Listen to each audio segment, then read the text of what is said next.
straight from the moss-covered mausoleum into your living room, car, or headset.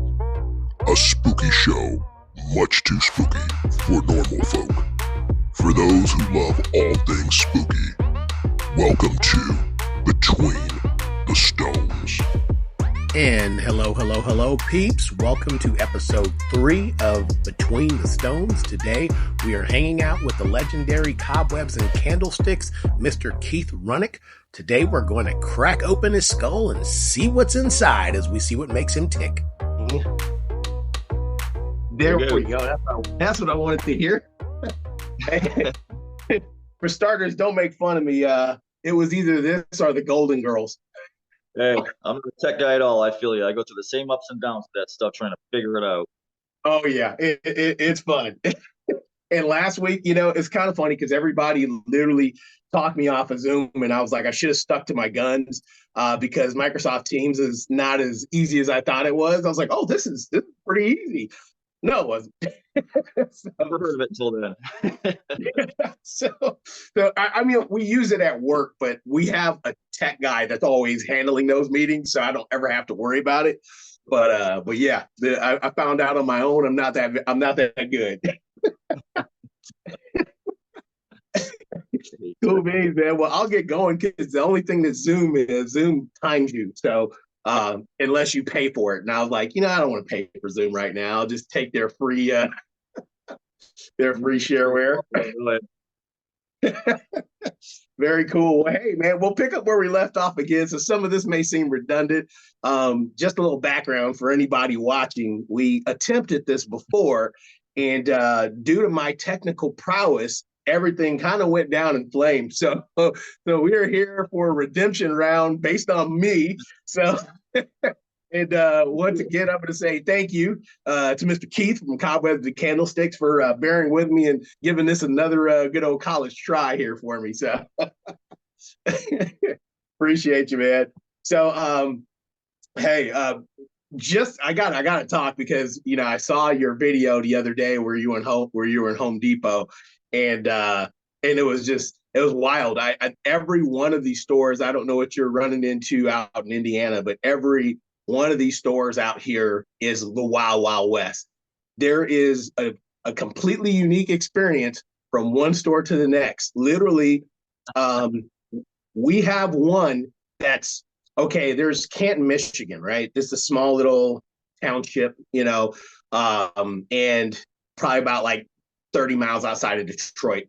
But it's kind of a suburbia type little area. And there are two Home Depots within about 5 miles of each other. Why? I don't understand. It's the weirdest thing. But you go to one and the manager's like, I don't care. I'm just bringing down boxes. If you want them, buy them. I don't care. There's no display here. Just buy what you want and go. So you go there and it's just like complete free for all. It's the Wild Wild West. People pulling up. I literally saw somebody pull up there with a flatbed one time, just stacking skeletons on there. And I'm like, is this legal? Like, is it okay? I mean, just stacking a flatbed. So, and then you go to the other one, which is about 5 miles away down the street. And that manager is like, nothing is hitting the floor. Nobody is buying anything until August 27th. That is the day. And it's just like, I'm assuming they have the same district manager. I got a friend who works at Home Depot. Yeah, where's Plastic Ninja? I think he's in. I want to say Georgia, but I'm wrong. I think he's Ohio. And he's the one that actually puts the Halloween stuff on the floor. So usually, if I have a question or something cool is coming, he'll text me or message me a picture of it, like, "Hey, man, check this out," or this is problematic, or So it's good to have that little inside lead. But I haven't talked to him yet this year. But my store has definitely always been sort of a Wild Wild West card. This stuff is always in the rafters. I see when you walk in, it's right up at the top of the rafters, and they start bringing it down and put it in the garden department. As soon as it comes down out of the rafters, the haunters, they flock to it. They drag the yellow ladders over that you're supposed to get the top shelf items with. They drag that to the pallets to get on the top pallet and just start ripping open boxes and handing stuff down. They just don't care. When I pulled up, they got the ladder. I was like, "Oh, that's weird. That's real." I was going through my video. I'm like, yeah, they already been here. Check this box. There's pumpkins in them, and there's pumpkins here, and they already cut the plastic on the pallets. Like, my God. Like, last year I walked in, they were just starting to put Halloween on the floor. They had some boxes there, but some bins. Last year I walked in, had my camera going. There was literally like 6 haunters in the middle of that aisle with shopping carts or the little flat carts and stuff stacked on there, holding court, having a meeting in the middle of the Home Depot store. Like, oh, I got the pumpkin stacked. But if you get another skull snack, there's another one back there in the center aisle.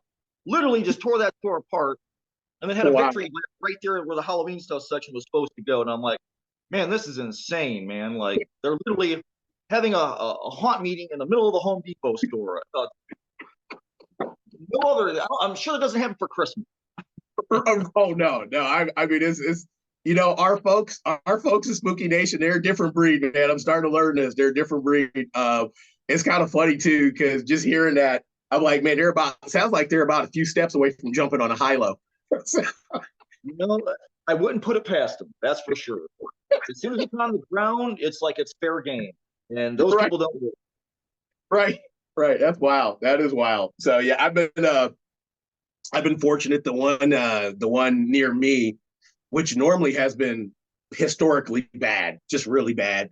I think they're under new management, and I was in there, and I've gotten a few pieces, and the guy was just like, "Hey, man, look, if you need something, let me know. We're still setting up our display, but just let me know if you want something. We'll grab it for you." And I was like, "Don't tell me that." But they've been cool. But yeah, I was just laughing when I saw that. I was like, "Oh my gosh, man!" The tombstones are great this year too. The statues, the angel statues, I saw your video, the big 41-inch tall angel. Right. And I walked around that, I thought, man, that thing's monster huge, Yeah. No guardrails. The statues are freaking awesome. The tombstones are super cool this year. They are. And I was telling my wife, we were laughing. I said, how much would this be if we're at Joann's right now? And she was like, easily 150, 200 maybe. And I was like, that's crazy because it's $40. The skeletons at Joann's are $120, and everything's 50% off right last now. So we just went Friday night, me and Savage, and I said, well, let's walk into Joann's. It's right down from Five Below. Five Below didn't have their stuff out yet. Yeah. And they had the orange skeleton with the little pumpkin head. He was $120, marked down 50% off. And I thought, man, who's buying this? Who's paying that price?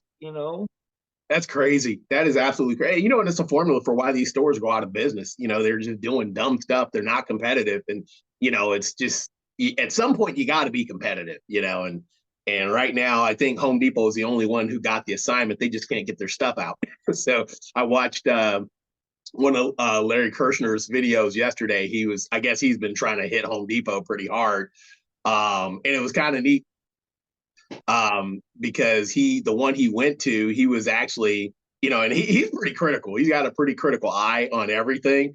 So the fact that he saw Captain Cuts and he was just like, oh my God, I've never seen him react that way to anything in the retail industry.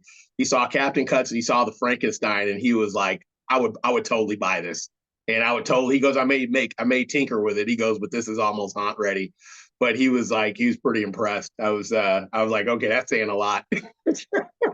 They most definitely, with the servo motors, they kind of dipped their toes in last year a little bit. One or two animatronics had them, I think Lowe's, and then Lowe's had the pneumatic prop last year. And so this year when I saw both the Nosferatu and the Frankenstein, and I thought, man, in the Captain Cuts, they are really starting to dial in and push the envelope. Of course, the prices are going up, but they're a whole lot more animated, than what you'd expect for $300 for a dumb clown from Spirit, Yeah, right. In 10 years, where are they going to be? It's going to be mind-blowing. They're going to be literally haunt ready, but you can't put retail stuff in a haunt. No doubt. If I go step down $30 for a ticket, I don't want to see anything that I can see in somebody's yard or on the sidewalk. Not going to do it. Give me a refund. Right. Yeah. No doubt.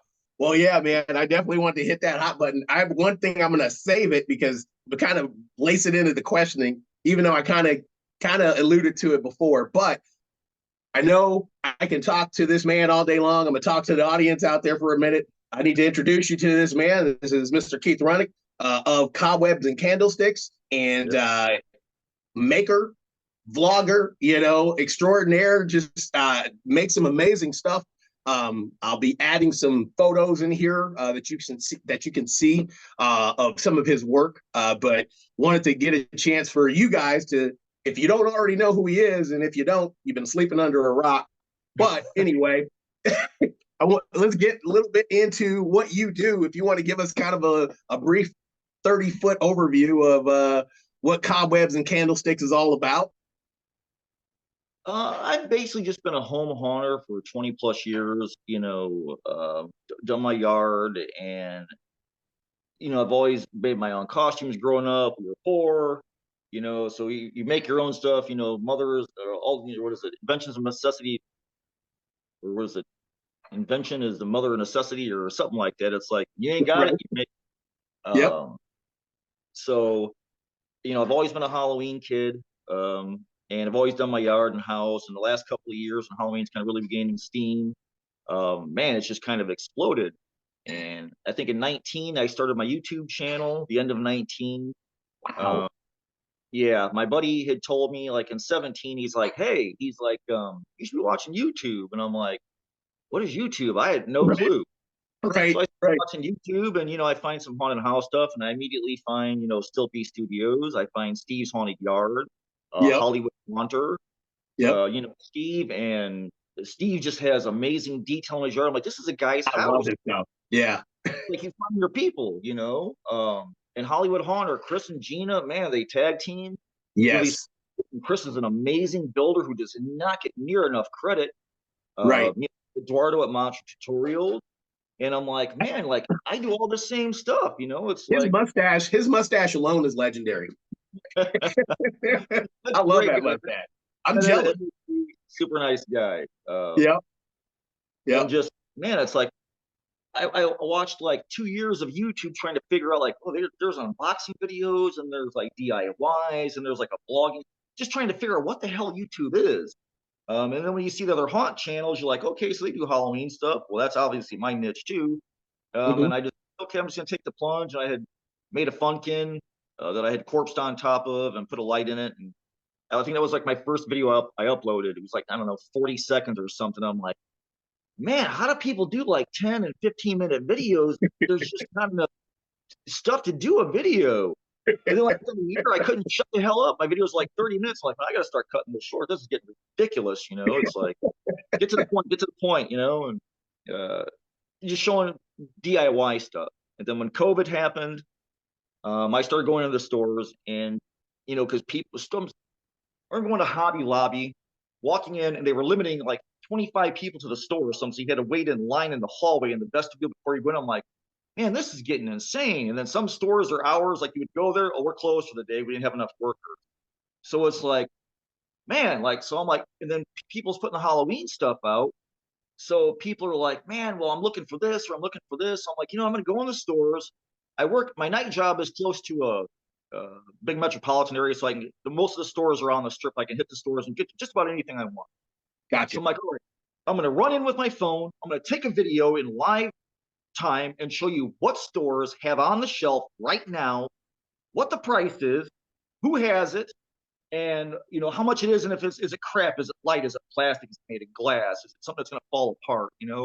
I had watched some other shopping videos where Jay the librarian sits in the car, she's like, okay, I saw this at the store, and she shows you a picture, and it's like, go in the damn store and record, woman, what's wrong with you? Or people show you pictures, or they talk about what they saw. Go to the VTO office deck, kick the door in, run in there guerrilla warfare style, get the footage, let people know where it's at, how much it is, who has it, so they can plan their trip if they want to go out. Okay, I'm going to go to make my list. I'm going to go here today and look for this. I'm going to go here today and look for this. And that's basically how my Code Orange videos are born. So, run in, show people prices and what merchandise, who has what, and let people get in the stores and get out, or try and shop online if they don't have that store near them. That's awesome. Blew up on me, and people like, oh, when's your next store tour? Like, I don't know. It's just whenever I'm out that way and I decide to run in and they have stuff, I strike out a million times. A lot of times I go in and they got nothing, and I'm like, scrap it. It's, I'll come back next week or a couple of days later or something. Right. Right. Yeah, I appreciate that. I've learned that skill from you. Like keep going back. And it's funny because obviously my whole trip into YouTube, I probably would have never been here. I just was one of those guys, just wanted to do my home hunt and just and not think about anything and try to get out and see other things. And that was just me. And Jamie had been messing around with YouTube, and she goes, "You need to get a channel." And I'm like, "And do what?" She goes, "Well, show what you're doing." And it's weird. I still really suck at tutorial videos. I mean, not that I have enough skill to do a bunch of stuff, but some of the stuff that I do, I'll sit there and put it together, and then I'll be like, "Oh crap, I should have recorded." Tutorials are I'm the still hardest, struggling. and people don't understand. They're the hardest videos to shoot, because if you Yep. miss a step or you got to wait, things take 10 times longer to finish if you're recording it, trying to show people. But they're the best videos because people will refer back to those over. I've had people tell me, I watched that video 10 times, taking those steps over and over and over again. So the DIYs for me is kind of where it's at. And I mentioned that in that Home Depot video. There's so many upstart Halloween channels that are all doing shopping stores and videos because they don't build nothing, they don't make anything.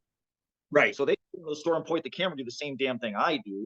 Only they do it way better and nice editing, and they make their thumbnails pretty with all kinds of crap written on the screen and skeletons in the driver's seats. Like, I don't need to be doing this. I've got more to offer. Right. I'm a hands-on guy, so I really want to just return to the heart of my channel, which is DIYs and building and showing people, hey, start with this, end with this, or Yep. start with nothing and end up with this. To get people to with all this and I love seeing the Halloween stuff in the stores and all the new ideas and all that stuff. But at the same time, it kind of kills me because it's like, oh man, now people don't want to make anything because they want to buy everything.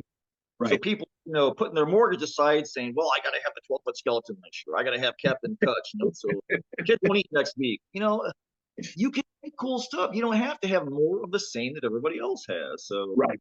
really need to return to my roots and do start doing more hands-on stuff. Yeah. Yep. Absolutely. And you know what? It really is. And the stuff you do is pretty unique anyway. I think you're starting to see a small turn in this industry we call, haunted retail. I'll call it haunted retail, where you're starting to see people, and it's kind of funny because you realize people they still haven't caught on to the insider information.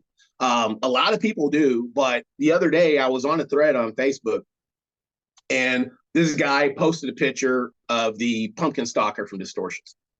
And people were like, "What is that?" And I'm like, "What?"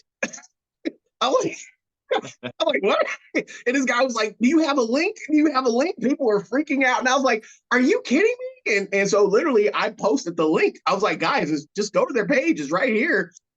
So I think when people see stuff like what you're doing, it really is going to divert. Because let's be honest, not everybody has the skill. It's kind of like I used to tell people, don't tell your kids they're going to be a basketball star if they're not, because they're not. You know what I mean? So, and I've come to that conclusion with some things that like I know where my limit is, so I try to stay in my lane. And if anything, what I can do, I know I can take something that's been made. So sometimes I've been even looking for cheaper props that I can improve. Like that's a cheaper prop, and I can kind of rework it and do something. I could maybe put new clothes on it or add some creepy cloth, or I suck at painting. I have no painting. I wish I had painting. Like my hands are not steady, and I have no idea of color palette. So I suck at painting. But I think when people see the stuff that you create, it's going to open up a whole nother avenue. And the fact that you've been even just adds more light to that. So I definitely think you're going to have people swinging your way because there is a need for folks like you. I think that's how some of these big stores get where they're at, because somebody came up with an idea, did something, and they're like, "Oh crap, can we mass produce this?" The big box stores definitely copy home hunters. Absolutely. Yep. So how did you get into the vending aspect? We know that you've been a home hunter. We know you've been a YouTuber and a vlogger. At some point, where the light bulb hit that, oh, this stuff I'm making, it needs to be featured and sold, because man, you would think you've been doing this forever, but by the looks of some of the stuff you do. It was COVID. So Okay. when COVID rolled around and everything was shut down in March, I was still working every day. I restore cars for a living. So I just go to my shop. I'm a one-man shop. I do everything there. So I was still at work, and a lot of people were home. And school, everybody was online schooling, so I was sculpting and stuff in my downtime, and I was started to make these little sculptures, little monster magnets. Mhm. And so I sculpt them, make a silicone mold, pour them in resin, sink a magnet in the back. And I thought, well, for Halloween, I'm going to make a bunch of these. And when the kids come up the driveway, if mom and dad won't let them take a treat bag or want something from the house because of the pandemic, and everyone's, oh, it's germs. It's, understandably, it's kids. I thought, well, if mom and dad won't let them take candy or let them have candy, at least they can pick a magnet off the board. I put a black light on it. And I think at the time I had like maybe 15 or 20 sculpts or something like that. So the kids could come up, grab like a glow in the dark magnet or a black light magnet, and they could take it home. And then next year they can come back and then add another one to their collection. And then I started getting, I would post in my Facebook group, my Cobwebs group. I made the group so that everybody can share what they're working on, share their projects. It's not really about me. It's about everybody. It's about community. Share your projects or figure out, what kind of materials you need to use for something. Or if you see something cool, post it in there. Or if you're making something, share. So I would post some of these magnets as I would sculpt them and make them. And people were like, man, how do I get one of those? How do I get one of those? So I did an Etsy. I decided, well, this is getting nuts. Every day I come home, get dinged with messages. Hey, how do I get a vampire magnet? How do I get a, whatever? And like, man, like this is crazy. So I opened a little Etsy store just to kind of get them going. But Etsy's with the fees and something that small, it's ridiculous. So it's like, Yeah. I have like, I don't know, 40 or 50 magnets I sculpt. It's like, people are like, man, you should take these to a show. Take them to a show. So me and Vic from Monster Misfits, we went to Midwest Haunters in 21, which Okay. was in because of COVID. They were going to be in Chicago, but Chicago said, sorry, we're closed because of COVID. So they went to Milwaukee. And me and Vic went there, and we had our friend David from Monsters Alive was there. Rob Okay. from was there. Chad Smith from Masks was there. We already had friends there. And we walked in there, and we walked the whole place. We looked at each other like, we can do this. Like, we're going to be here next year. So we That's went home. awesome. We just lit the fires and we grinded away for a year. And we came back the next year together in 22 and got like a 30-foot booth. And we just threw up everything we were making. And it was a great show, a lot of eye opening stuff. And, I've got a bunch of friends that are already vendors. So if I had questions, I could turn to them and say, hey, what do I do about this? Or what do you guys do about this? Or which hotel you like to stay in? Or just going back and forth since we had vendor friends. And then you go to the show and you're like, man, well, they don't have this there. Because I'm also a shopper too. I just go around and say, man, if there's something unique that I can use for my haunt that nobody's seen. Right. What else? What are people making here? I get ideas here. So before you know it, man, it was like silicone molds, and I was sculpting all kinds of stuff, and decide, well, man, I should start making these. I've had people ask about this, or they showed an interest in this. So now I've got more than enough molds and not enough time to pour the stuff in. The molds are done. So it just ends up compounding, and before you know it, you're at shows, and then you really kind of the best thing is at the shows is like people can see your stuff in person. It's one thing to show something online and show a picture of it, and then you order it, you get it, and it looks like it came from Wish. Right. So I've always Been there, done that. yeah, I've always liked that people come to the shows and they tell me like, man, like your stuff really looks like it does when you show pictures of it. And I'm like, that's kind of what I aim for. I don't want to cheat anybody or give you the Wish version that comes in the mail of something that is online. So it's like, for me, quality is my biggest thing. I don't ever want to take somebody's money and not give them something that they're going to be wowed about and talking about, because, word of mouth is really your best advertising. Yep. And once that's washed, people don't want to put your name out there. On Halloween, somebody, hey, where'd you get that skulls concept? Oh, some guy made them. Here's his link to his website or his Etsy or whatever. And Yep. literally word of mouth. Somebody to see something and hold it in their hands, like, wow, I want one of these. And it's like, man, I made that. They want one. It's like, that's crazy. But that's kind of how it started, and then it just kind of snowballed. I've been at MHC for the last 3 years, and I visited Transworld. I'm working on going to Transworld. I'm doing some local shows this year too. So the vending thing is definitely another side gig apart from my full-time jobs. Right. Right. Yeah, yeah, and you know it's crazy. So you started there. Next thing you know, you're winning an award for best booth. Well, Quinn got best booth at Fear Expo. They awarded me best product for my snowman staff, and that just kind of blew my mind. It's like you're in a room with That's like awesome. VFX, and there's some big boys in that room, respectable companies, and it's like you guys are doing something. You gave it to the wrong guy. Like there's so many better people here than me. Patrick at VFX should have got it for his bat. What are you giving it to me for my snowman staff for? It's like I'd have voted for the bat. But that was awesome. It's like, wow, it's like, it's an award. Holy crap, But I just put it on the shelf and hey, move on to the next thing. It's like, there's other stuff to do and other stuff to build. And, and you say like, oh, I can't paint. You'd be surprised. You put your hands together and you get out and you mess around. You'd be shocked if you toyed around at what you could do and build your skill set. That's why I do the YouTube to show people, hey, you know, yes, granted I paint cars and I restore cars, so a lot of my automotive stuff leads over to my projects. But it's about pushing people to put their hands together. Maybe you may find a skill set that you didn't know you had. By trying to paint something, maybe you'll be a great paint eraser. If you mess around with a great painter, you don't know. So I'm always trying to push people. It's like, it's not always about I got to have all the new animatronics from Lowe's. I got to have this, and it's like you can put your hands together and you can make something. Yes. Then you have something unique that nobody else on your street has or your block that has. So I'm always telling push. You'd be surprised what you could do when you put your hands to it. Absolutely. Take a shot at it. The worst you can do is fail. Oh yeah, I honestly, the one thing I've messed with, Keith, that I think I'm very thankful for Hotwire Foam Factory because they gave me something to work with that I'm like, okay, I can probably get down with this. So the one area I'm pushing myself in is making facades, which I'm trying to get better at, texturing and all that stuff, and learning how to do that. And then whatever I can blast with spray paint,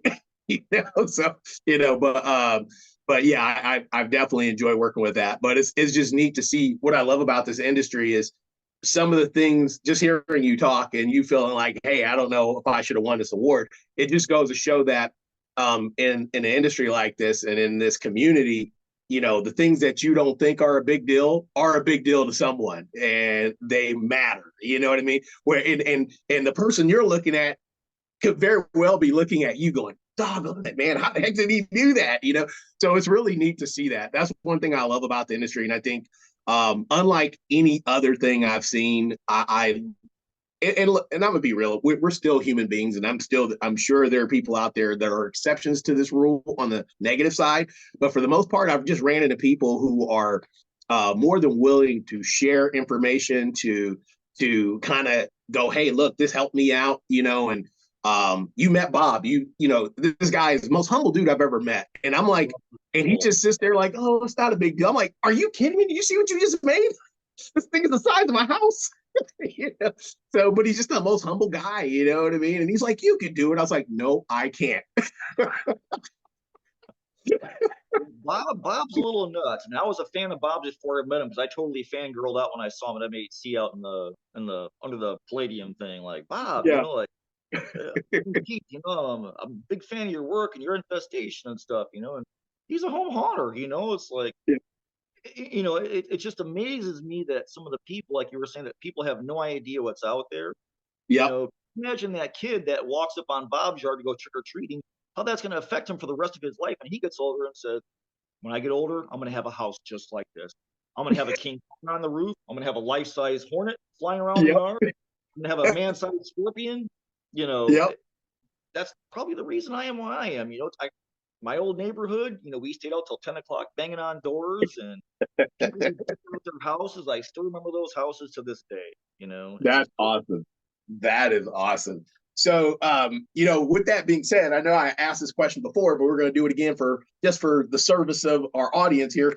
But speaking of Halloween, what were some of the things besides the obvious that just tripped the switch? You know what I mean? I can say for me, for me, it was weird. I grew up in California, South Central Los Angeles, very dangerous area. It wasn't wasn't conducive. There were no trick or treating there.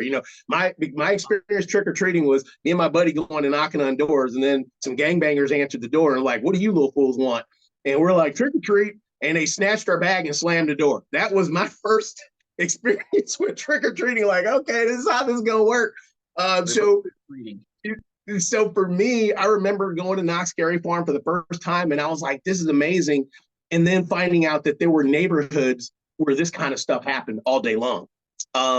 So, like I said, California is kind of home haunt mecca because it's the reverse of where it is most of everywhere, where you have the pro haunts and then you have some home haunts. No, it's a bunch of home haunts and a few pro haunts. And some of them have gone pro because they've been around for so long, like Rotten Apples, the Good One, Fear Farm. These haunts have been around forever, and they just went from being a home haunt to just going pro because they just got too big.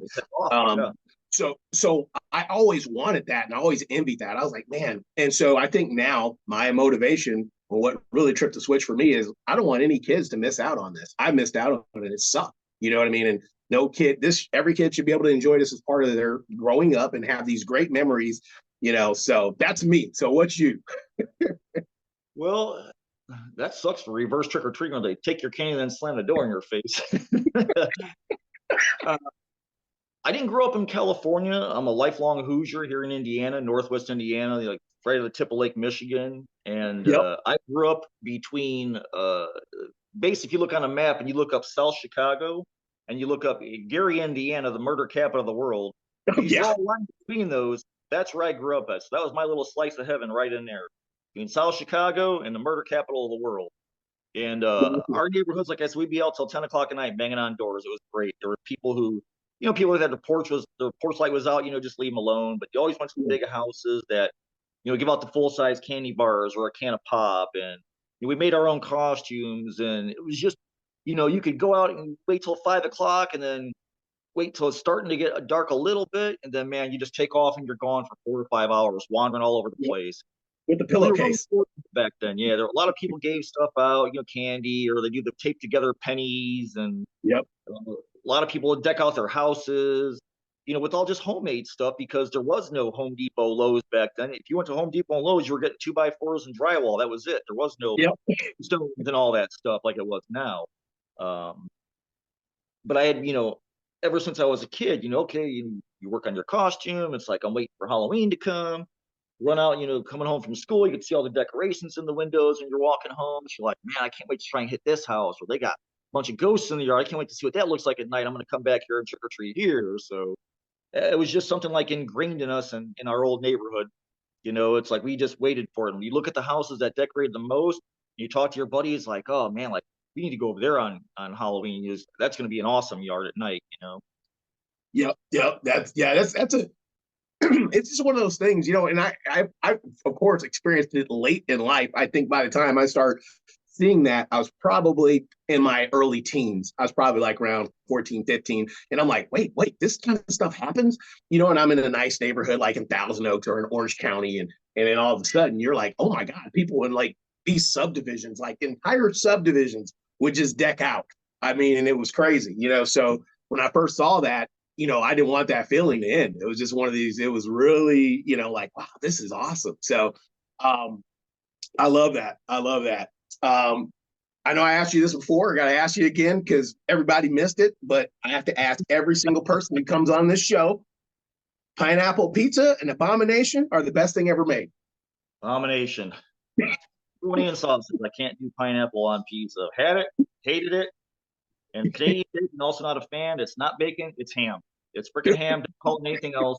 I don't care if it's Canadian. It's disgusting. Don't put it on pizzas. It should not be on pizzas. Just so you know, Jamie would fully, wholeheartedly agree with you on that. Thank God she has her sanity. Well, this is not Hawaii.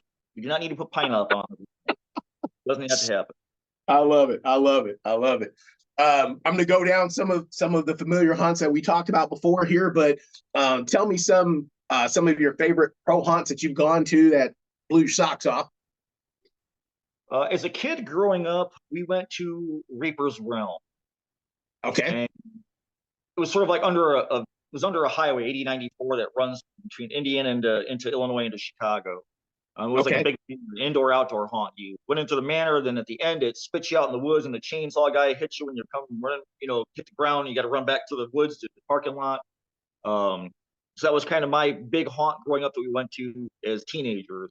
And then last couple of years, it's hard to get out and go to the pro haunts, just because life is busy. But Yep.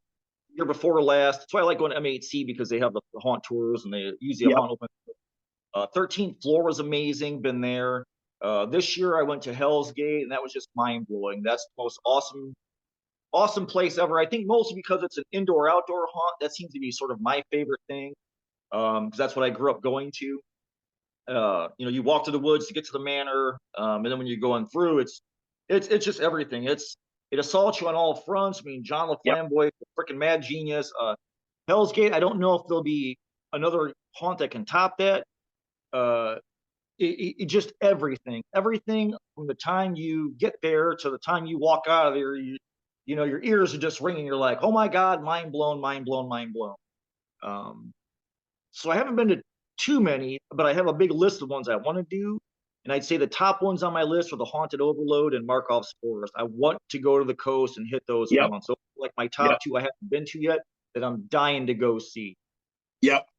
You have a very similar list to me. And it was funny because I think Markov's and Haunted Overload they're very similar. Although Markov's may be probably a little more diverse in what it offers. But Haunted Overload is just not to be mistaken, because it's the mega structures that Eric Lothar builds is just it's just like, man, that is, and from what I understand, I love the fact that he came from home haunting, you know what I mean, and that's where his roots and heart is. I love that. People don't realize how many pros were home haunters and started out like that, and then ended up, it just grew too big, and they either had to shut down or go pro. And some of these guys who start out and they're like, oh, they got these big haunts. I could never do that. I could never. And they'll tell you to your face, hey, look, I started out as a home haunter with a little front yard. And, then here I am, 20 years later, 30 years later. So it can be done. It can totally be done. Yep. You just got to make sure you have the stomach and you're ready for it. I've told people that. Just get ready. You're going to be dealing. Somebody asked me, they said, why wouldn't you go pro? And I told them, I said, this is my explanation. Right now, I'm a kid in the sandbox playing with my toys. I go, when you go pro, you got to grow up and be an adult and start dealing with big boy stuff. So. I know people that have pro haunts, and I'm kind of working with a guy right now in town at a costume shop that wants to do a pro haunt in the back. So I'm going there today to help out and set up some rooms. And it's like, man, the amount of the logistics of trying to open a pro haunt. Yeah, people, I want to go pro. Learn the business side of it. Go to a haunt owner and learn the business side first before you decide you're going to spend $10,000 on props and buy a building and open up. Go learn fire codes. Go learn about zoning laws. Go learn about permits, zoning, parking, insurance, ticketing. Everything that goes along with it. Public bathroom, every aspect of it. Versus the beautiful side where, I get to walk through and see all the props. That's probably 20% of a haunted house. Yes. It's all like if you're food, if you're serving drinks, it's your parking, it's your bathrooms, it's your permits, your fire inspector. It's the mountain of stuff behind that people really don't know. But if people want to go pro, talk to haunt owners, start learning the backside of the, because that's the most important part to make you successful in the front part of the business, which is your actual, haunt space. Oh yeah. Or just look at the difference in the faces. You go see a home haunter who built this, and he may have worked hard building his elaborate set, but you see him, he's smiling, everybody's in the front of his house, and he's looking like, oh, this is awesome. Then you see the pro haunt owner, he's got bags under his eyes, he hasn't slept, he's sitting there sucking a monster, stressed out. Fires all day long, absolutely not envy those guys, Yeah. So, but I wanted to ask you a question. That one Reapers you talked about, that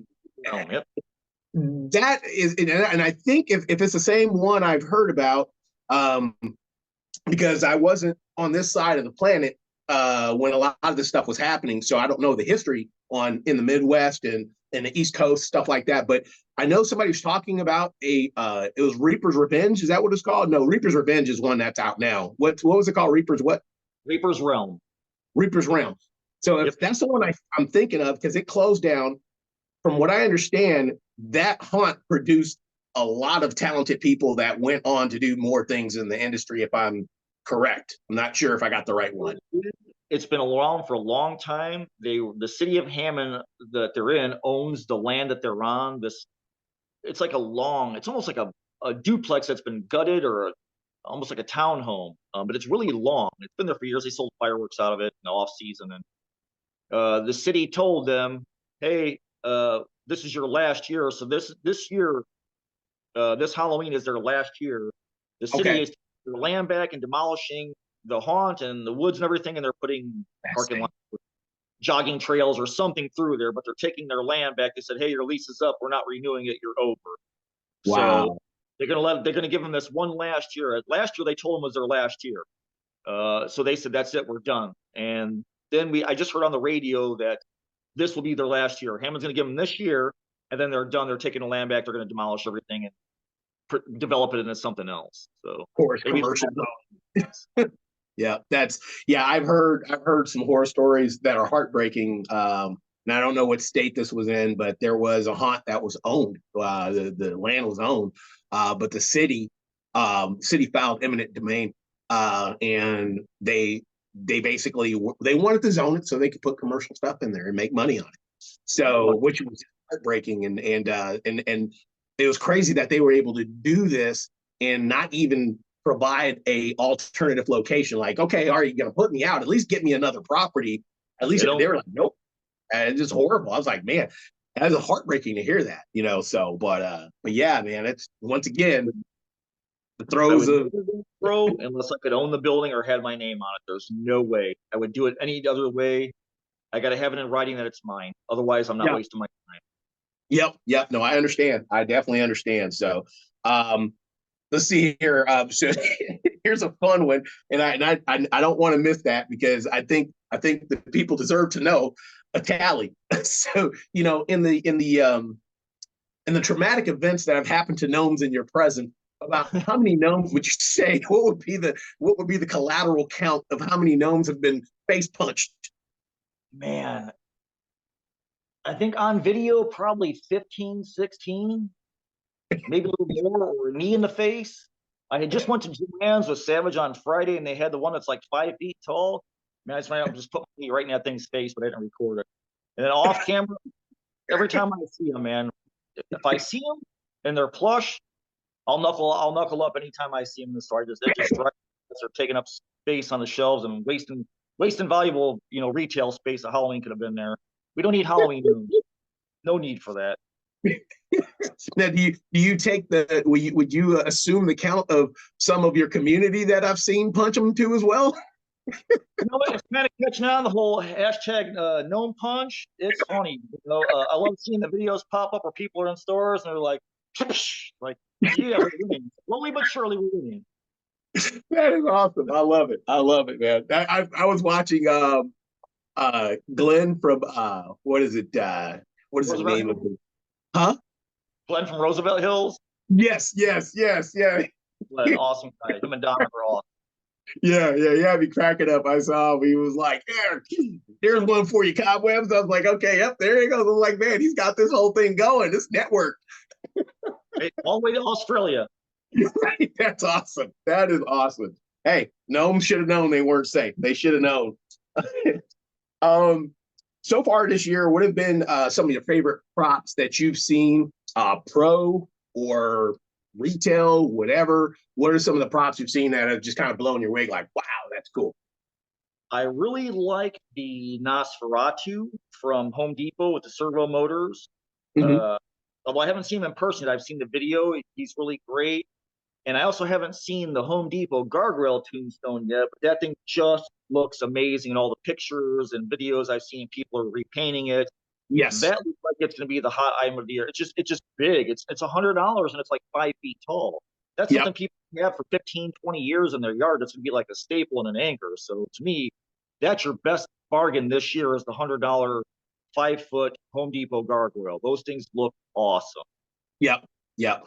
Yeah, they are crushing the blow mold thing, and it's crazy because those ones I just got now, and like every year they just keep getting better with that. I got to give them credit on that.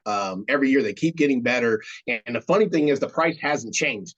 I mean, every time I see something, I'm like, "There's no way that's $40," and I'm like, "Oh, it's $40." I'm like, "Whoa."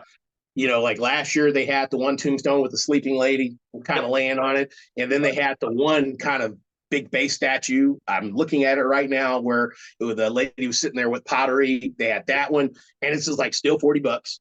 You saw the one I got yesterday, still $40. Now the one thing that they're getting better at now is when you get those new ones, dude, they're actually heavy. It's like the base feels like they put some weight in it, and I'm like, oh my god, this is like the big one that you saw.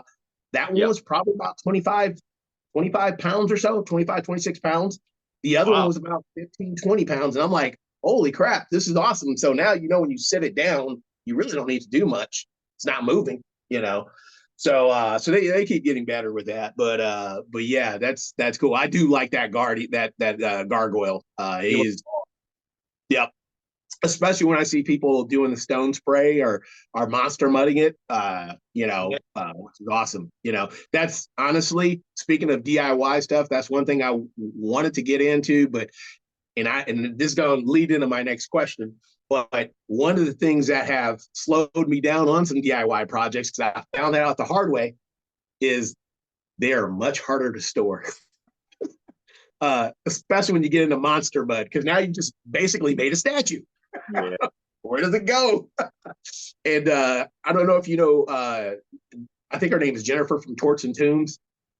She's in the Chicago Haunt Builders crew. She does. You've seen the big statues out there. She's done most of them, like the big lady with the violin that looks like a big tombstone. She makes those, and I was like, as cool as that is, how do you store that? So my question for you is, when you get into some of these pieces like that, what's your approach for making these modular, or how do you deal with storage when you make something like that, as cool as it may be? Like, where does it go? Well, so for me, I tend to do everything overkill. I tend to think about because I also been, so some of most of the big pieces I can't store, I just sell, like my scarecrows, take them to the show and sell them. Gotcha. Anything like that, I'll just store outside. If it's a scarecrow, it should be able to hold up to the weather. And so, I build my stuff, and because I come from the automotive background, I'm not afraid to use fiberglass. I know it's a big no-no for a lot of people, so I try and use rigid foams that will last. I don't use great stuff on anything. Gotcha. It doesn't last. It's not, you can't depend on it. It won't stay the way it is once you finish it. It keeps gassing off and moving and cracking your paint. So I only use the highest end materials I can get my hand on. So I'll use fiberglass, rigid foams, exterior paints that can be in the weather. Maybe every couple of years, you got to touch them up. The big stuff, you try and make it modular if you can for storage, at least upright. But for the most of my big stuff, if I make something big, I'll just sell it. I'll take it to a show and sell it. If not, it's got to be able to withstand the outdoors. I'll put it outside in by the shed or something like that. And I just use higher end materials, like I said, fiberglass, or I bedliner my tombstones. Nice. I'll find something that they can weather. And, here in Indiana, we get all 4 seasons in one day. For the month of Halloween, you can have rain, sleet, snow, 80-degree days, 20-degree nights. It runs the gamut. So I try and build everything overkill to last. Gotcha. To store it, if I have to keep it. Yep. I feel that. I'm in Michigan. We're not much better here, man. It's like I've said it before. Michigan loves breaking hearts of Halloween decorators. I mean, man, I can't tell you how many times I put something up and then it just, like, where did this freaking brutal storm come from? And it's not just rain, it's wind too. Like, oh, it's not just going to get wet. I'm going to tear your stuff apart. So, yeah, it gets, I think the Midwest is just an angry part of the United States. So. If you can build stuff to last here, it'll last anywhere else. Oh, yeah, no doubt, man. So I've always said that, and if anybody from Cal Haunts is watching this, or will be watching this, I'm going to say you guys are lucky, brats. You beautiful weather year round. I mean, as bad as it gets is if that ground starts shaking underneath you, that's a wrap. But other than that, man, you're just like, although there are some Santa Anas that go through, not to be underestimated. I've seen the Santa Ana winds get nasty out there, but for the most part, man, you build your display in July and it's up and nice and ready for you in October. You ain't got to worry about nothing. So, so speaking of builds, what are some plans you have for this year for what you're going to do? Any plans for decorations? I don't want you to blow all your secrets, but anything special you're working on?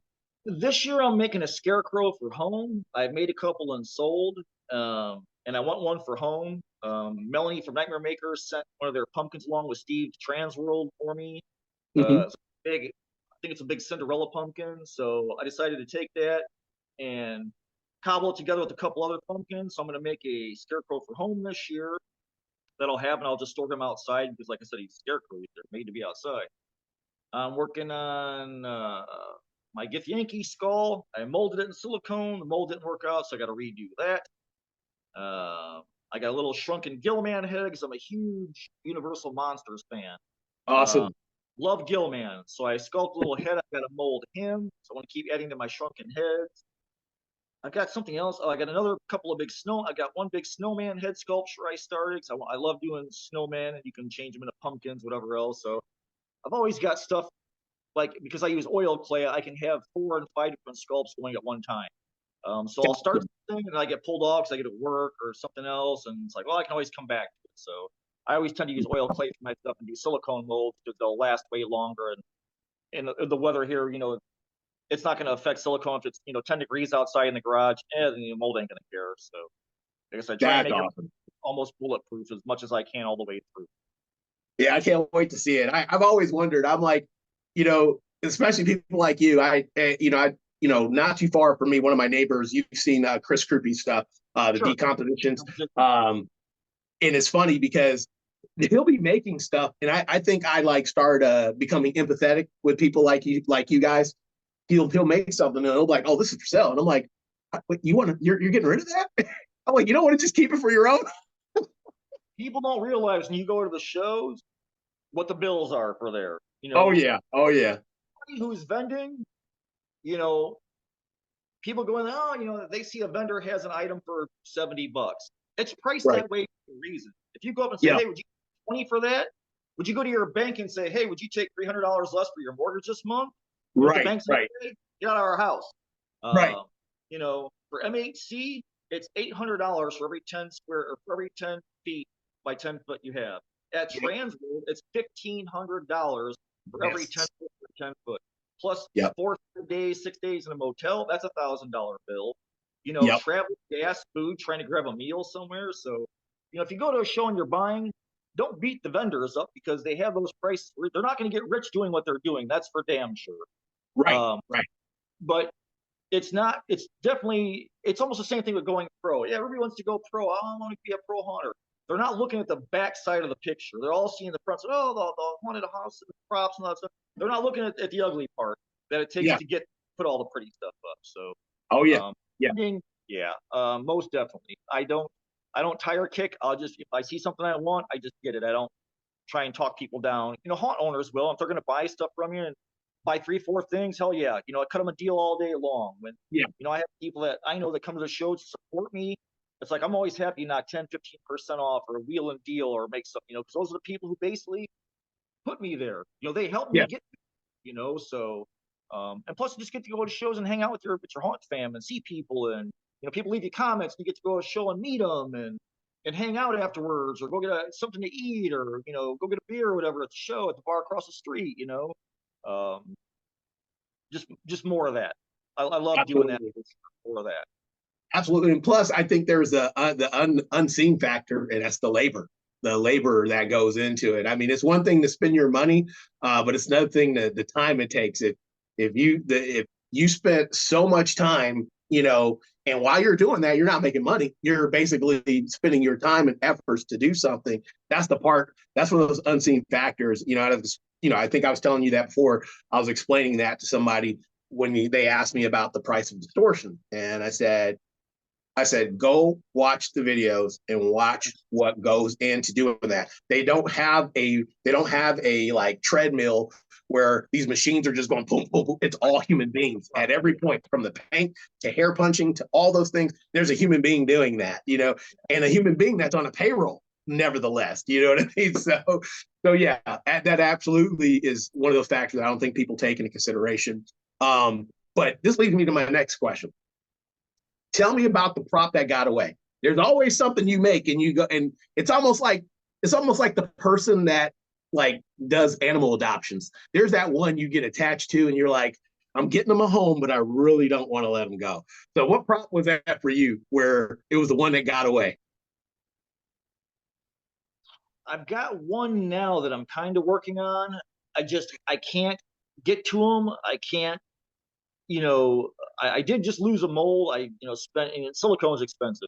Yeah. I made a mold and the mold tore. I molded it the wrong way. I was trying to, mold my Get the Yankee skull. It just didn't work out. Like, man, I was able to, I couldn't save the mold.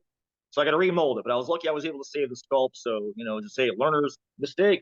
I'm sure it happens to all the big boys. I'll do it again. Yep. But I've got a vampire scarecrow that I just can't really get to. Not really stuck on it, but I fumble with it when I'm in the shop working other stuff. I'm looking at him in the back of my head, thinking like, man, I got to get back on that guy. I need some extra pieces, and there's something I'm missing. I'm gonna get them done. I just don't know when. But that's kind of the one that's sort of my bane of existence right now. He's over in the corner, and I look at him, and I walk past him every day. It's like, all right, Bubba, I'm gonna get to you one day. So I'm gonna figure this out. We're gonna get this done. You can feel him staring at you in judgment, right? Oh yeah, every day I see him, he's kind of half put together, and I got some other ideas in my head, like where am I gonna go with this? And it's like, man, I just all those other little. So you got to put out your little fires first before you go to your big fires. When all your little fires are clear, it's like, okay, then it's time to tackle the big one. Yep, there you go. There you go. It's funny. Honorable mention for those out there who are probably scratching their heads. My man here is probably a Baldur's Gate fan. I hear the Get the Yankee reference. Oh, So with that being said, D&D player. Yep. yep. So with that being said, are we possibly going to see a Mind Flayer at some point, Keith? I'd love to. Somebody left me a comment that I should make a with the Get the Yankee skull. I should make a Gither's eye with the Mind Flayer holding that skull. And I thought, man, I love Mind Flayers, Illithids. Like I said, I have a whole 5 years of Monster Manual and Fiend Folio stuff rolling around in my head. All the old school D&D monsters, love them all. Owl bears, everything. Rust monsters, everything. Yep. Carrion crawlers, ogres, trolls, all that stuff. I got a million designs in my head, and I'd love to do a Mind Flayer, but it's like, man, they're kind of an octopus. They don't really have any skull form, but it's like I'll figure it out. I would love to do, because I don't do much alien. For me, I'm more of a, I guess, fantasy, classic monster type of guy. Like fairy tales, fables, stuff like that. Those kind of monsters. Gotcha. Cryptids too. I love cryptids. But because of Mind Flayer, they're so alien. Like nobody does a lot of aliens, or it's hard to do aliens good. Yeah. Because it's such a broad thing, and it's not an important theme. And a lot of times, my themes are very sideways from what everybody else does. Like I make a Cyclops head, and it's like I don't know anybody else who makes Cyclops. I love Cyclops. I think they're awesome. I should make more, but they're just not popular. I could do clowns all day long. I'd probably make a hell of a lot more money. I just don't care to. It's not my strong suit. I don't want to do more of what's out there. I want to do more of what's different. Right. Crossover, like you said, in the other genres, like the D&D crowd or whatever. I have a goblin skull. Like an imp skull I make. I remade out of one of my little fetus skulls. I made an imp skull. I'd love to do that whole crossover thing. It'd be like Taylor Swift of the haunt world, where it's like, okay, I'm doing fun stuff in D&D. She was a country singer, and now she's everything. She can play anywhere. So I'd love to run with that idea and do it. So I've seen, who is it? Is it Ghoulish that makes a Mind Flayer mask? That's okay. But in my head, I'm already like, okay, how would I make it? How would I mold the tentacles separately? I'm always like deconstructive building stuff in my head when I see it at shows. Yeah, gotcha. That's so with that being said, it's funny. I think that's one of the things I love about your collection is it's diverse. It's really diverse. A lot of times you see kind of, your what I call your go-tos, just like you mentioned, the clunes. And then you have, your zombies, which I still think Yeah. I still think both of those genres can be rewritten if you have the creativity to do it. But still, the fact that you pull stuff in that nobody thinks of, I love that. The shrunken heads, some of the stuff's almost tribal, some of the stuff D&D. I love the fact that you're pulling from all these different areas, and I think that just makes it even more unique. Quick question: Sure. Are you a Guillermo del Toro fan? Absolutely. Everything he I knew does is beautiful. Pan's Labyrinth, the monster, his Hellboy, the troll in Hellboy, just everything. His Bleak House is amazing, where he stores all of his stuff and his props, and he buys from like Thomas Kubler.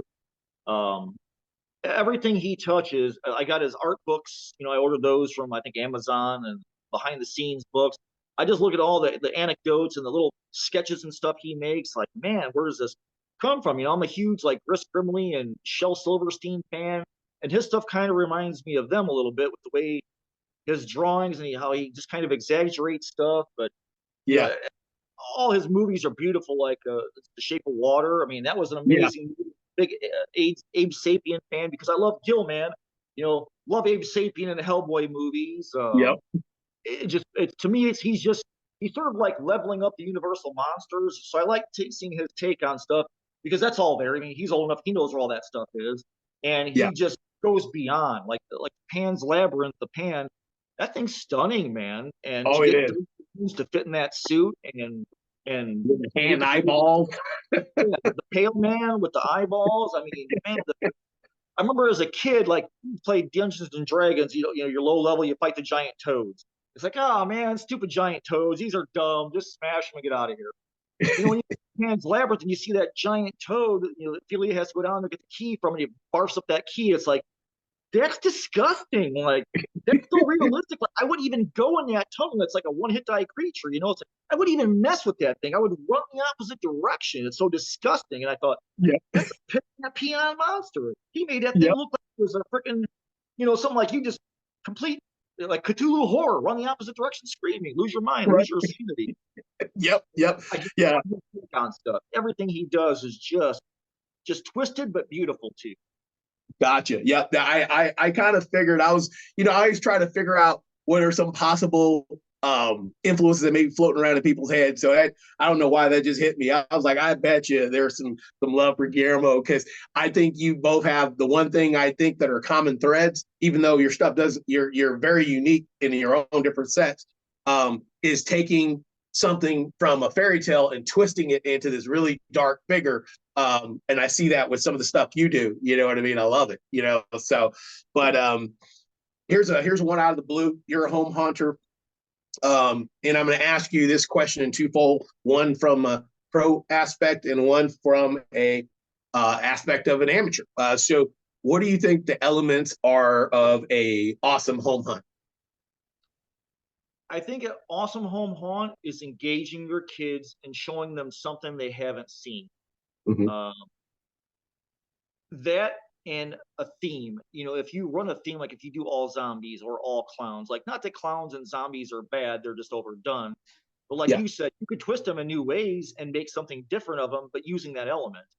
yeah, I think for a home haunter, if you can show the kids something they haven't seen, especially I'm Gen X, we're a different generation. The modern kids want everything is at the touch of their fingers. They got a yeah, phone, they can see everything. Everything's super fast. A million things come at them in a day.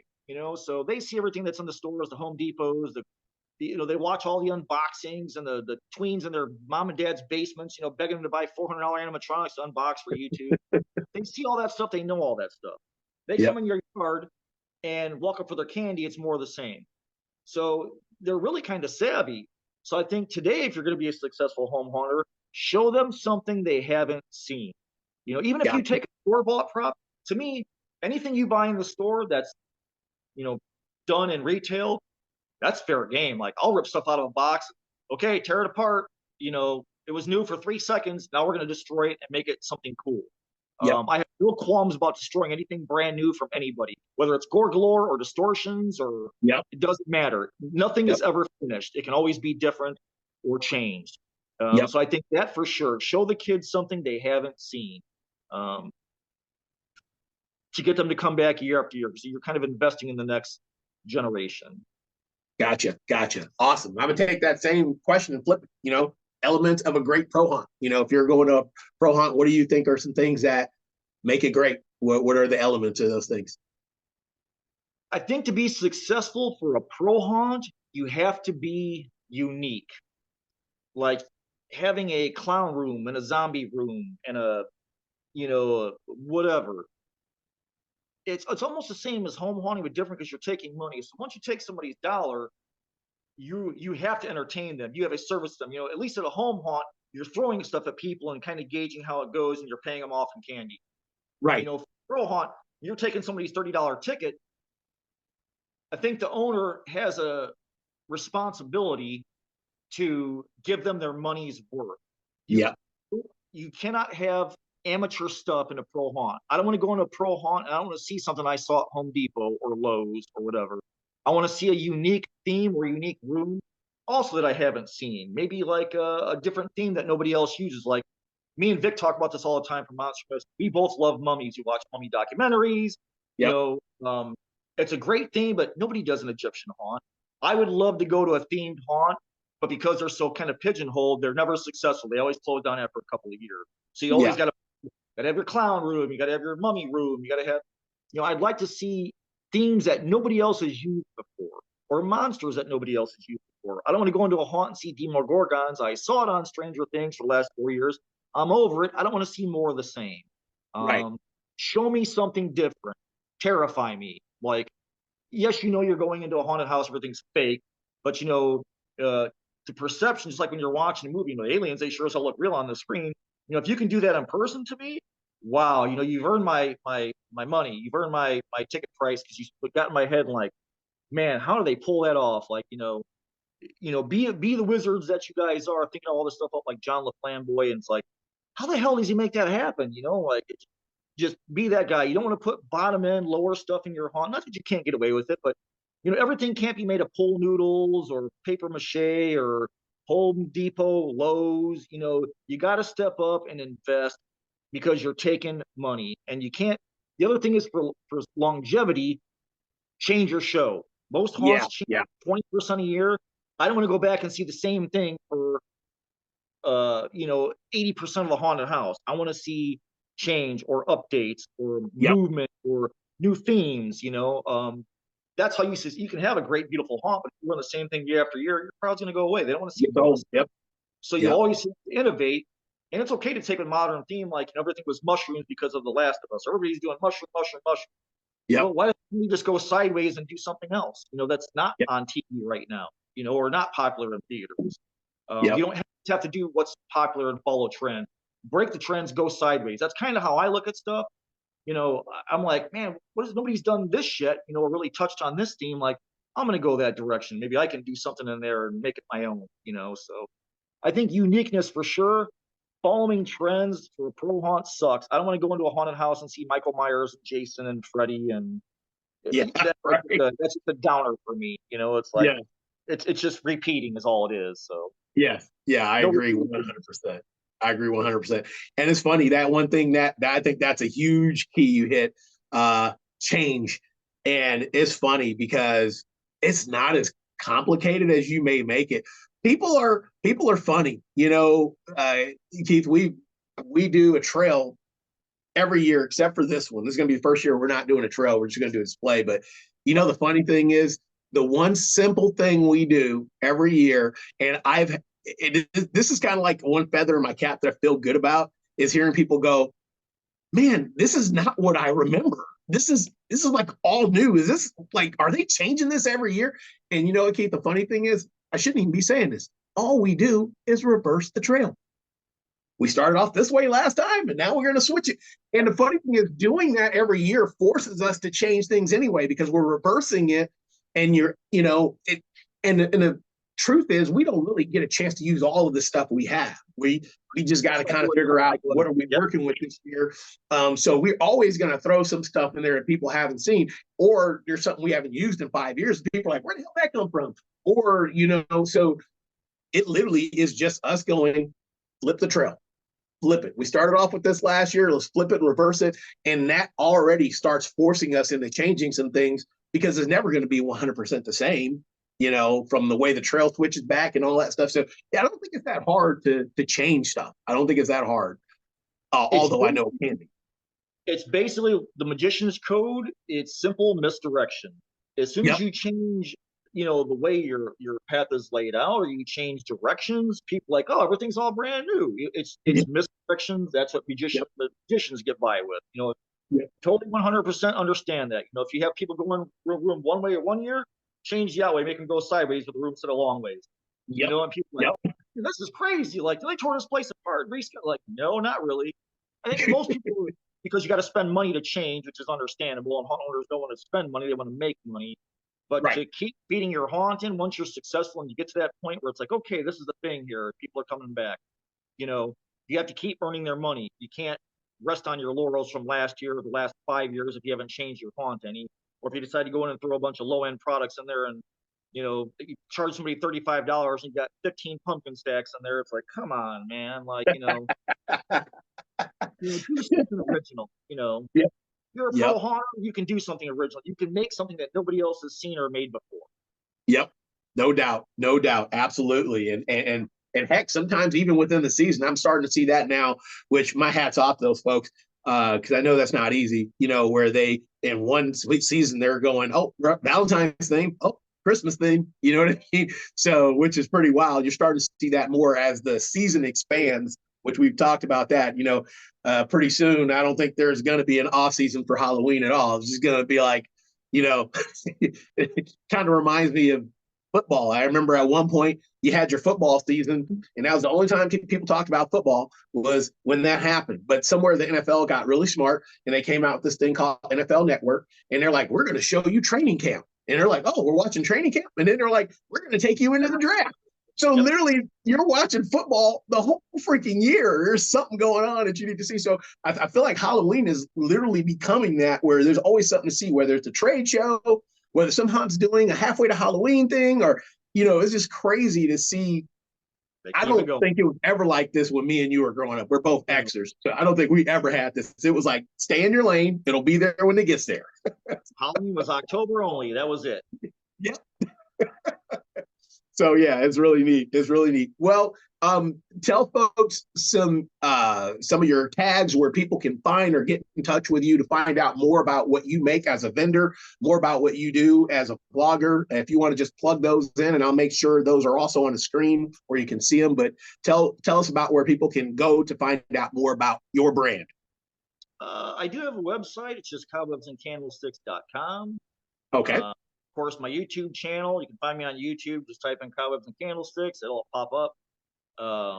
I do have a little Etsy shop that I put some stuff in, mostly just to show people what I make, because I don't remember what I make half the time. I got so many damn molds.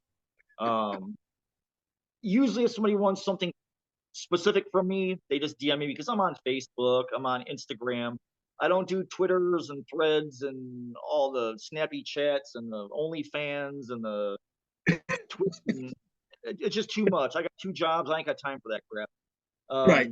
But usually on Facebook, the group, you can message me. You can message me on Facebook. You can message me on Instagram. It's all Cobwebs and Candlesticks across the board.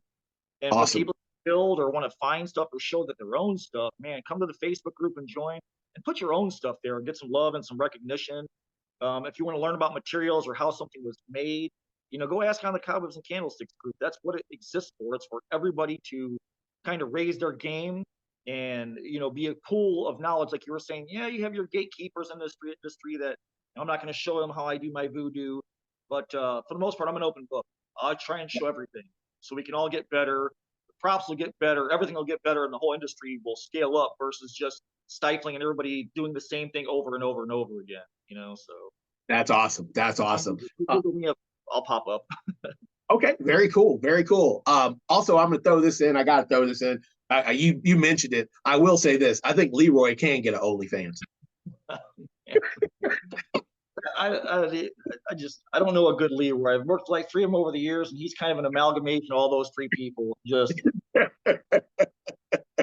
I think love I it. mean, see I you love one it. year on a Sunday, and probably never again, man. Ugh. All right. Before we close out, I wanted to kind of I asked you about this on one of your videos as I commented, but the more I thought about it, the more it was like, I would love to see that. I asked you about, as far as going into the stores, I know the shop with me's are getting like, kind of Yeah. tenuous where it's like, okay, all right, this is just becoming, I don't know why. I was like, I personally would love to see you do some makeovers on some of these props. I know Wicked Makers has done that. But I don't think they do it enough. And I miss that. And I think you could do a killer job with that because, I've seen that where you see some prop and you're just like, you see the blank palette. I feel like some of these props are really templates. They're templates for you to come in and finish what was started. So, what do you think about possibly maybe doing that in the future? Like I said earlier, I have no qualms about taking something brand new out of the box and tear it apart and start changing it. I've done that a couple times on my channel. K&T does Halloween. They were really great Oh doing yeah, that. yeah. Amazing Uh, work. yeah, they were awesome, but they were just busy and they can't do it. They're Yeah, hair people, so they're super busy where they're at. So they probably won't return to YouTube, which sucks. yeah, Um, but like I don't watch Wicked Makers, so I don't know what I know. They tend to do like whatever's popular to get their views, so they got to do Five Nights at Freddy's, or they got to do whatever's in the theaters, yeah, or whatever cartoons popular. I don't want to do that trend. I don't want to make Mushroom Men and whatever's going on TV to get views. It's just so props out of the box. If I find something that's cool and I can twist it, I've done it a couple of times on my channel. I've changed like the jumping spider. I put a snake on it. I've changed the one of my probably all-time spirit Halloween props was the plague rat, the two-headed rat. I yeah, changed him over. I took a Home Depot Inferno Reaper and I remade him. I'm totally down to remake props. It's just once I make it, it's like, well, then what do I do with it? So if I put it out in the yard, hey, that's great. So I tend to try and build stuff from scratch or who's different. I want to teach people how to make animatronics. I bought an animatronic kit. I want to show people kind of how easy it is to make their own animatronics versus going out and spending $400 at Spirit Halloween and getting something that's going to last for 4 minutes. And then you're sitting there with a static prop, for the next 10 years just being in your way. yeah, So I really want to start doing more animatronics and show people, look, man, it's not that hard. You can buy a kit and make it. And the shopping videos, yeah, they're kind of redundant. I still like doing unboxings. I like to find small companies like Spider Hill. There's no yeah. reason everybody shouldn't be using Spider Hill PVC joints. There's just no reason. Heating Right. up PVC and bending it, or like Nightmare Makers. If you're a home haunter and you don't have a Nightmare Makers mold, you're doing something wrong. You're in the wrong genre. Do Christmas instead or do Easter. Right. There are certain companies that are just made for that's kind of the stuff that levels people up from a home haunter to a pro. Because Right. one skull, then you can make 300. If you got a couple of PVC joints to make one character, you can make 100. So I think that's the really innovative companies that kind of push people to jump to the next level. Yeah. Yeah. So Yeah. I love Agree. using their parts and rebuilding stuff and just if I see something in the store I like, I'll cobble it together. It's like, man, I'm the same way. I see something, I'm like, I know where they were going for. It's a great attempt, but they just didn't quite, cross the finish line on it. Like if I get my hands on that and tear it apart and do it my way, I think I can make it something different or better, or maybe more of what they were shooting for. Yeah. They got price limits too. They can't sell you a $600 tombstone at Home Depot. Nobody's going to buy it, so they got to stick to the $40 stuff. So I Right. understand that too. Right. Right. Gotcha. Yeah. I think and you probably know this already, and I think this year, for anybody listening, I would say definitely keep your eye out. Last year, Lowe's Lowe's tends to have a lot of leftover stuff because their pricing is just bad. It's just, let's call it It's what it is. crazy. It's Their reaching this pricing year. model is, Tombstones are and overpriced. yeah, and it's just, I think it's kind of hubris and an overestimation of their product. Like, wait a minute, like you mentioned that diver, you know, cool concept, but I'm like, I just looked at arms that have no armature in them. It's just a folded piece of cloth, You know what I mean? I'm like, and you want $360 for this? Are you? No. I think it's like 380 actually. But one thing I will say, well, one thing I will say is they dropped their draws when it comes to, I mean, literally probably like the week of Halloween, they dropped their draws. I literally, I think I told you last year they had these really big stone, I mean, these big tombstones. They were like almost grand in hill value, like where you're like, dude, these things are heavy. They were $100. And I'm like, I'm not spending $100 on a tombstone. I just refuse to.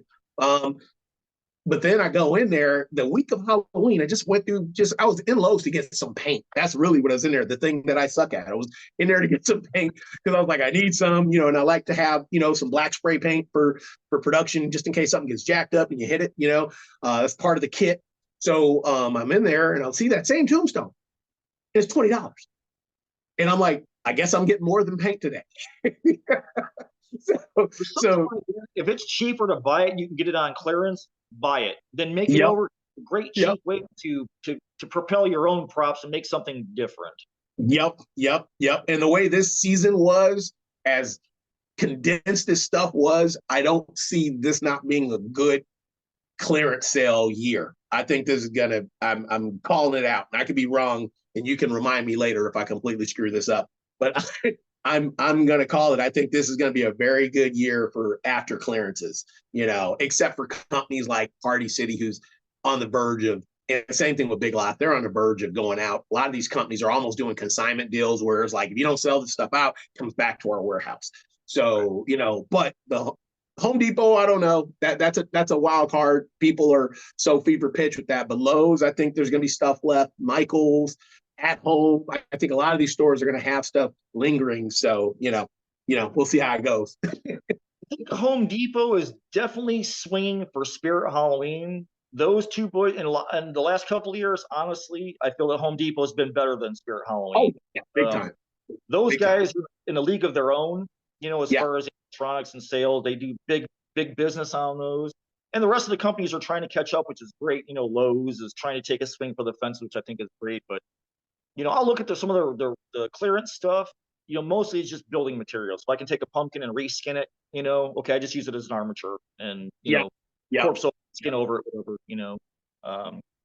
I don't see, I don't have any qualms, but like I said, especially if you get it on clearance, well, you can really do some damage to that thing,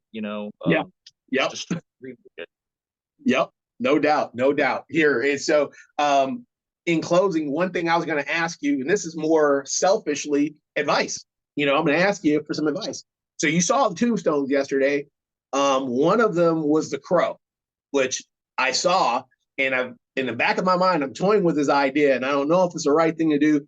But I was thinking about just stone spraying that whole thing and just leaving it as a cemetery piece. Absolutely. The crow is not good enough on its own. It's a blow mold. You can see it's a blow mold from across the room. To me, that crow would look best on a stone urn or the top of a stone pillar, like a cemetery entrance. As soon as I saw it, I was like, man, that needs to be on top of stone columns between Gothic gates for somebody's graveyard. Or build a pillar fort, plywood pillar, stone spray everything, and put the crow on top, and put your electronics in. That's kind of plastic, so you got to sand it first, otherwise paint won't stick to it. I gotcha. Okay, all right, very cool. Yeah, that was something I was toying with, and I was like, this is a good person to ask. So perfect. You got anything coming up that everybody should know about? Shows? Anything you're going to be vending at or doing? I will be at MHC in the summer next year, of course, and then I've got two local shows. I'll be, I think, 30 minutes one way and 45 minutes the other way. So I'll do one show. It's called the Bizarre Bazaar in Valpo at the Porter County Fairgrounds. That's at the end of September, like 28th.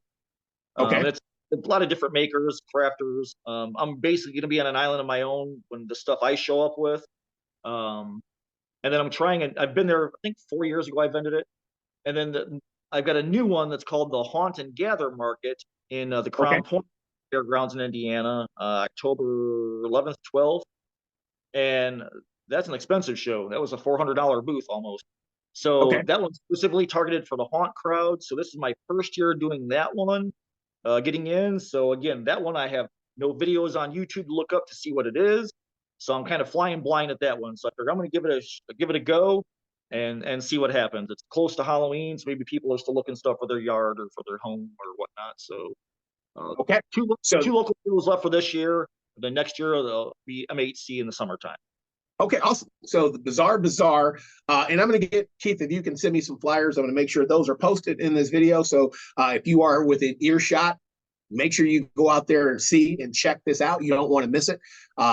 If for no other reason than to go check out Cobwebs and Candlesticks and see his collection. So if you want to get flyers to me, I'll make sure those are posted so we can see those for those who are watching on YouTube. You'll be able to have visual. Obviously, you're listening on Spotify or Amazon Music. You can always go back to YouTube and watch it, or we'll see the live simulcast. So, but other than that, that's it, man. Keith, I thank you so much for dealing with the insane technical difficulties we've had. They happen, man. What are you gonna do? Just you'll always try and do it again. Absolutely. But the music to my ears was hearing recording in progress. That was just my heart just settled, right? We're good. Awesome. Well, I will get this posted, man. Thank you so much. And we didn't lose any steam. I was like, I felt bad because sometimes you feel like you have a conversation and it's lightning in a bottle. But I think anytime I talk to you is going to be the same outcome. So that speaks testament.